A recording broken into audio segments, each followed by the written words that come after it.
Hello everyone, this is Dr. Shushma Sarala, consulting homeopath at Fidicus Homeopathy. Today we are going to discuss about a topic which affects most of the population and globally. That is nothing but hair fall. It is of most concern. So we are going to discuss and do series of hair falls, gender based, and also series of hair falls which are based on certain medication problems and also on certain causes. So let's dive into the topic. Today's topic is hair fall on females. So what is hair fall? Hair fall in medical language is called as alopecia.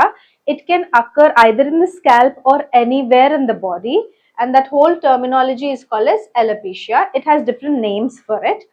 Hair loss is called alopecia. It can be partial or complete. Partial means it can have, it can occur either on the scalp or either on the body, only patchy loss of hair.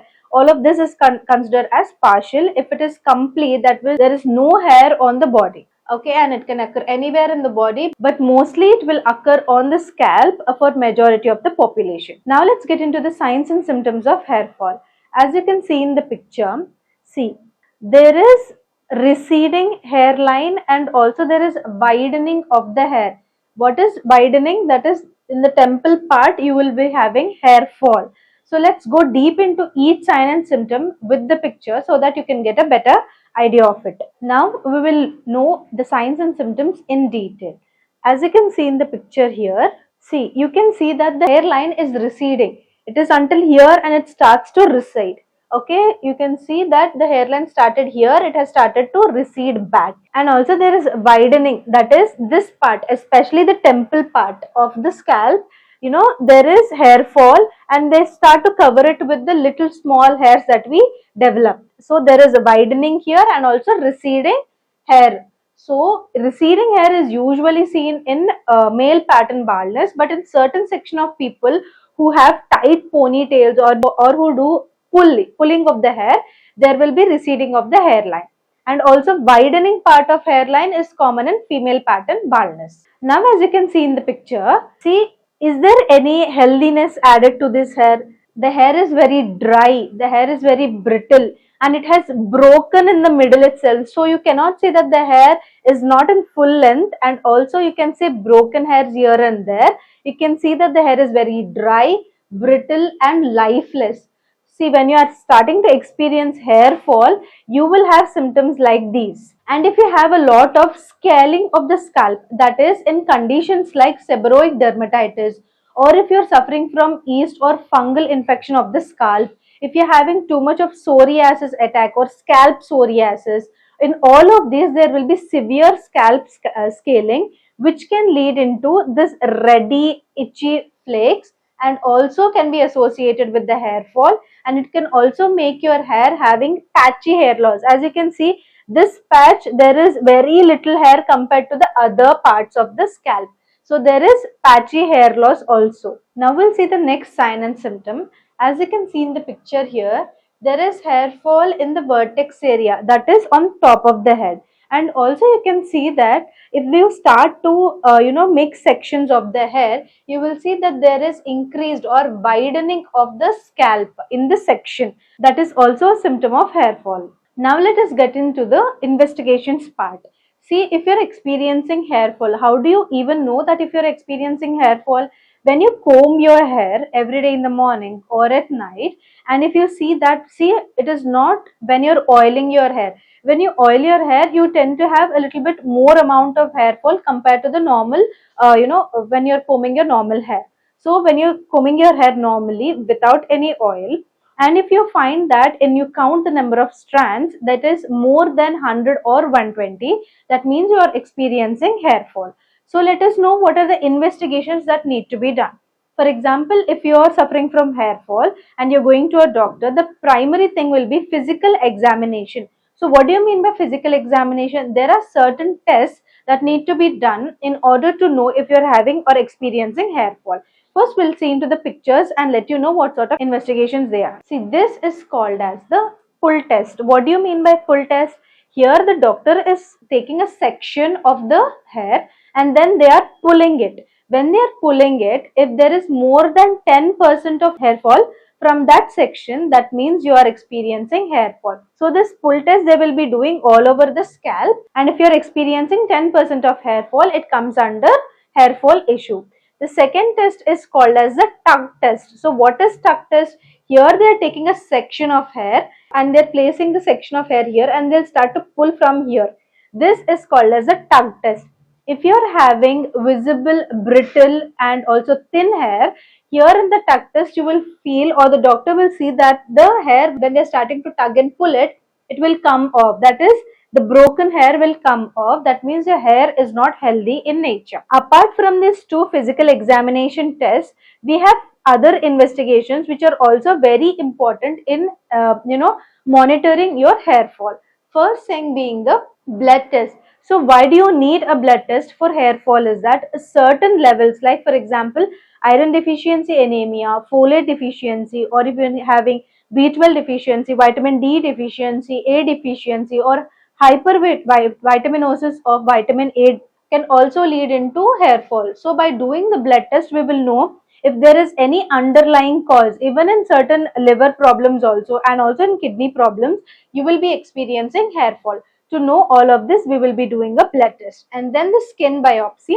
The certain section of the skin or this on the scalp is taken and there will be viewed under the microscope. As you can see here, in skin biopsy, we will know in detail what is happening to the hair, and in light microscopy, see, as you can see, you'll be understanding the hair shaft and also what is the problem with the hair. Visibly, you can zoom in the microscope and understand where the problem is or what is the texture of the hair in detail. So these are some investigations you need to do if you're suffering from hair fall. Now let us get into the structure and function of the hair. So by knowing the structure and function of the hair, we will know where the problem is occurring and how we can prevent it, or we can cure it, or we can have a relief of this hair fall symptoms. So as you can see in the picture, this is the dermis level, and in the dermis level you will be having the root of the hair, and this is called the shaft of the hair, which will be penetrated through the epidermis layer, and this is the dermis layer. So in the dermis layer, what you can see a sebaceous gland, first thing.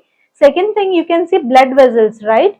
So if you are having any sort of problem in the quality of the blood, that can be iron deficiency, vitamin B12 deficiency, all of this will reflect in the blood supply to the hair. If you are having a poor quality of blood, by improper supply, I don't mean that there will be no blood supply to the hair follicle as such, but I'm telling you, because there is low quantity of, or decreased quality of the blood, there will be not much nutrition going to the hair follicle as such. And also this part is called the bulb of the hair, and then this shaft, it has two things.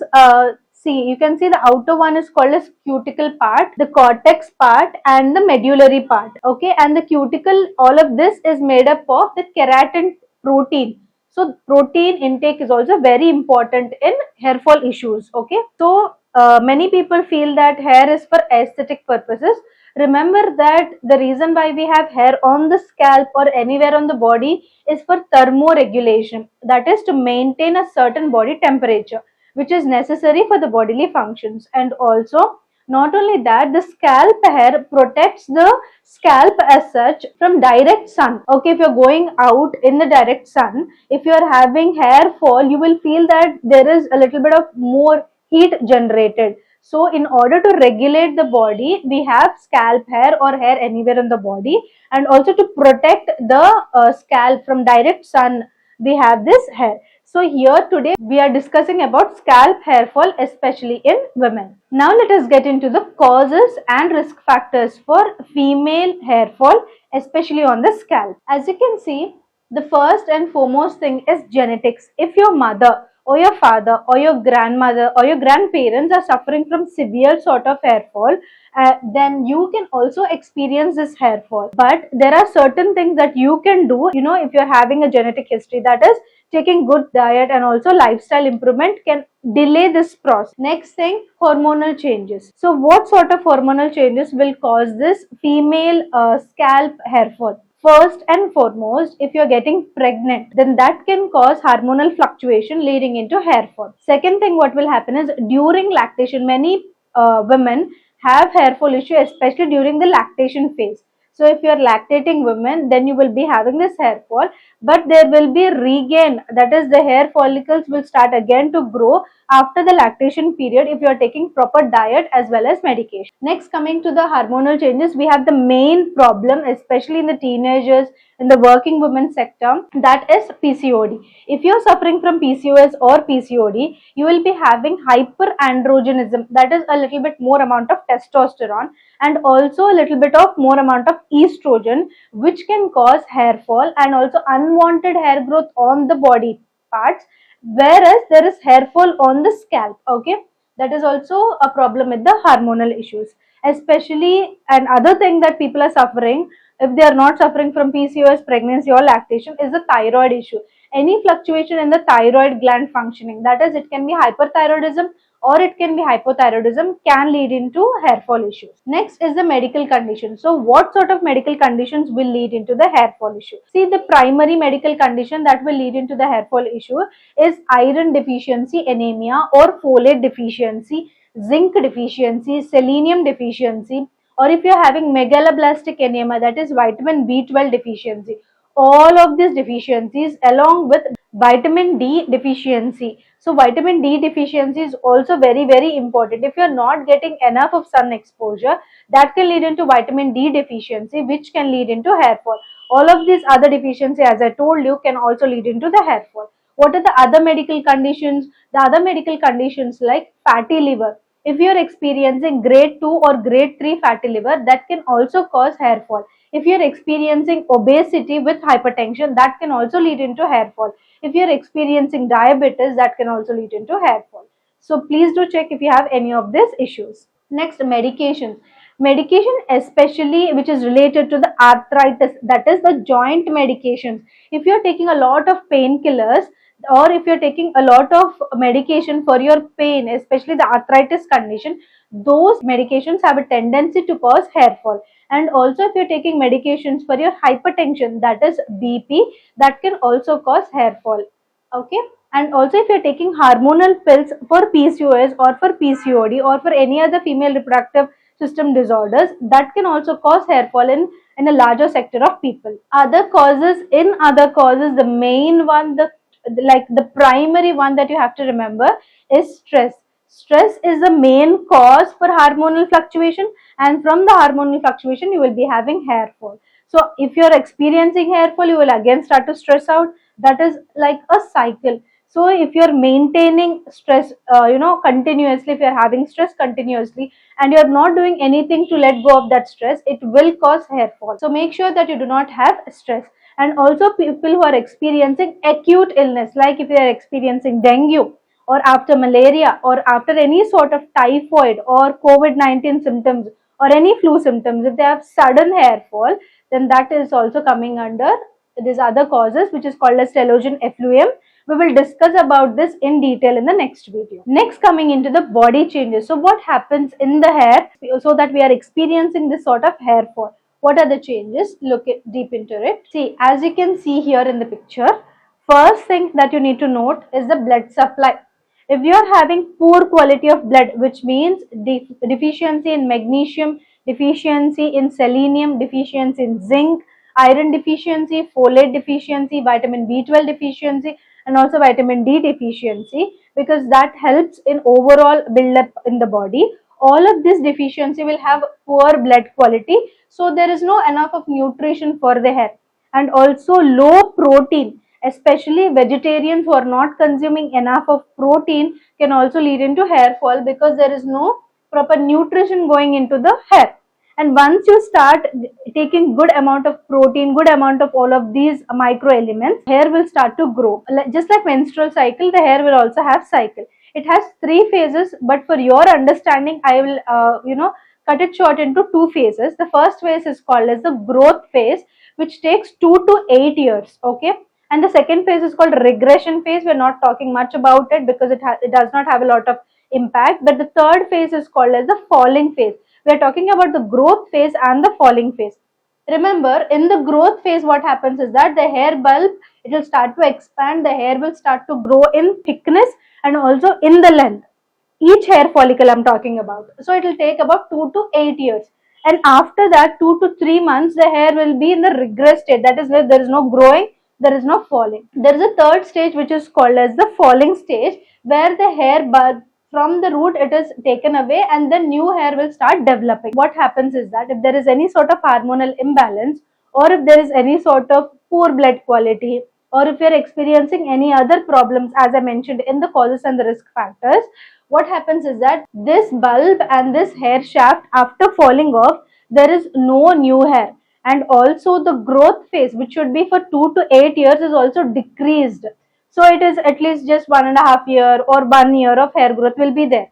So there is usually, in if you examine the scalp of a healthy individual, 80% should be in the growing phase, 5 to 10% should be in the regression phase, and other 5 to 10% should be in the falling phase. But because of these changes on the risk factors, the whole criteria is disrupted, where 40% or 20% there is a rise in the hair fall or the falling phase, and there is decrease in the growth phase. So if this cycle is disrupted because of any of the causes and the risk factors, there is hair fall issue. Now coming into the conventional form of treatment, or you can also call as allopathic form of treatment, and you're finding these forms of treatment even in aesthetic clinics right now. The first one that they do is giving minoxidil, so that it helps in better growth of hair. Second one is anti-androgen tablets. Why are they giving this anti-androgen tablets? If you are experiencing PCOS or PCOD or any sort of problems where there is hyperandrogenism, they will give again hormonal tablets to suppress this androgen problems. What is this platelet rich plasma therapy? You will draw your own blood and they will have microneedling done, which is there is an instrument which has small spikes on it and they will roll it, okay, and they will infuse this plasma rich plasm into the scalp, or they can directly inject it as well. And there is low level laser therapy, where through the laser they will be stimulating the hair growth, and also there is hair transplant if there is like complete baldness. Remember, in the conventional form of treatment, if you are using minoxidil or if you are using anti-androgen tablets, they are not going to work for a longer period of time. If you are combining two systems, like if you can combine homeopathy along with certain medications like low level laser therapy or platelet rich plasma, you can see better results. If you are suffering from PCOS, or if you are suffering from hormonal problems, if you are suffering from stress, you can take homeopathic medications which work really better for hair fall, and then you can combine it with the aesthetic medicines like low level laser therapy or PRP for better results. But remember, all of these will have a result, which can stay for 2 to 3 months. If you are experiencing hormonal problem, better take homeopathic medication and then go for the other treatments to stimulate your scalp. Coming to the homeopathic form of treatment, is there really a medicine for hair fall in homeopathy? See, remember that if you are having any genetic history of hair fall, there is nothing we can do, because you can only through diet and lifestyle you can monitor it so that you will not experience it. It doesn't mean that everyone in the family, if they're experiencing hair fall, you will also experience it. It's just a risk factor. If you are having an unhealthy lifestyle, if you're having a lot of stress, you will experience hair fall. But if you are monitoring your life properly, then maybe you will not even have a episode of hair fall. Especially in the genetic cases, we cannot do much about it. But in cases which are due to medication or which are due to hormonal, homeopathy has its best shot. If you are experiencing PCOS, if you are experiencing hyper or hypothyroidism, if you are experiencing any sort of liver disturbances, any sort of gastric disturbances, if you are suffering from IBS where there is improper absorption leading into poor blood quality, all of these areas homeopathy can cover well, so that we can give medication for your main existent systemic disease and also for your hair fall, where there will be decrease in the hair fall, your hair will start growing and there is overall improvement. Remember, if you are suffering from gastritis or if you are suffering from IBS, there is no sort of proper cure in it in allopathy. But in homeopathy, if you are taking a lot of proton pump inhibitors, that is pantoprazole or rabdaprazole or esomeprazole, on a longer run there will be effect on the absorption rate. So by taking homeopathic pills, there is good absorption rate.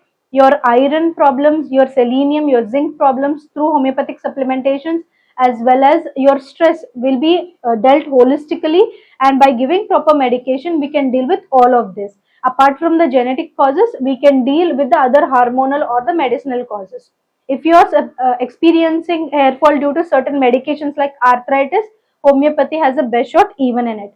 So try taking homeopathy for your hair fall if you're suffering from these kind of causes. Coming into the precautionary part, which is very important for hair fall issues. The first one is diet. What should you be taking in diet? See, remember, in diet you need all of these to be included. First one is carrot for your vitamin A, eggs for proper or holistic protein, and then you have oats, and then you have beans.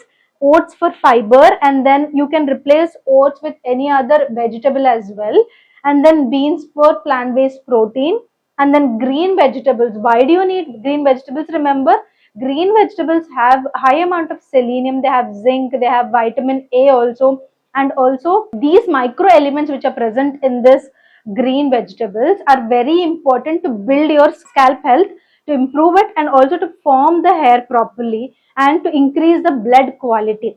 You need berries to increase the blood quality, to have high amount of antioxidants. The berries have high amount of antioxidants in them, which will prevent the hair fall. Okay, that is the main thing in diet. Next thing is usage of hair products. If you're using a lot of hair products like hair mousse, you're using dry shampoos, you're using shampoos and then conditioners and then hairsprays, all of this, see, remember, all of these are chemicals, so they will tend to make your hair dry, brittle, breakage, and from there hair fall. And also remember, if you're having or dyeing your hair frequently, coloring your hair frequently, that can also affect the health of the hair as well as of the scalp. Hair care practices. If you're not oiling your hair properly, or if you're not taking any sort of care for your hair, that is either through diet or through external, you need light massages for your hair from the tips of your hand. You need that warmth. Okay, and also you need to do oiling your hair at least once a week, and then washing your hair properly using natural products. All of this will help in building your hair health. Next, stress management is very important.